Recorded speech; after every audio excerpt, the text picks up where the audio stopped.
but the variance during the rebidding is only 1%. Sayang yun eh. 24% sana ang nasave ng ating gobyerno. Ito po ay nagkakahalaga ng 1.6 billion. Probably there's an irregularity in the procurement. Meantime, House leaders want to investigate the alleged irregular bidding of laptops and other electronic devices during the stint of Vice President Sara Duterte as Education Secretary. On Monday, House Assistant Majority Leader and Ako Bicol Party List Representative Jill Bongalon raised an alleged conspiracy behind the DepEd's 8 billion peso computerization program, which was bid out twice. Bongalon suspects the process was rigged since the price of the laptops went up during the second bidding that involved the same set of bidders. Ang impormasyon na nakarating po sa akin, ito pong mga disqualified bidders ay sumali po ulit sa bidding.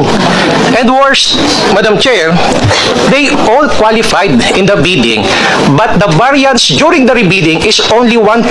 Sayang yun eh. 24% sana ang nasave ng ating gobyerno. Ito po ay nagkakahalaga ng 1.6 billion. Probably there's an irregularity in the procurement. At meron pong nangialam dito. Yun pong paniniwala ko. Yun lang po yung aking kini-question dito. The possible irregularity, the rampant corruption that is so patent in this bidding. Sa madaling sabi po, Madam Chair, rigged po yung bidding.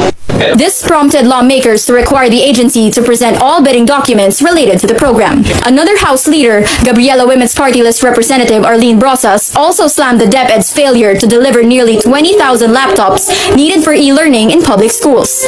A recent budget hearing revealed more than 12,000 laptops for teachers and about 7,500 for non-teaching personnel have not been delivered. According to the COA's 2023 report, this delay occurred during the tenure of then Education Chief Duterte.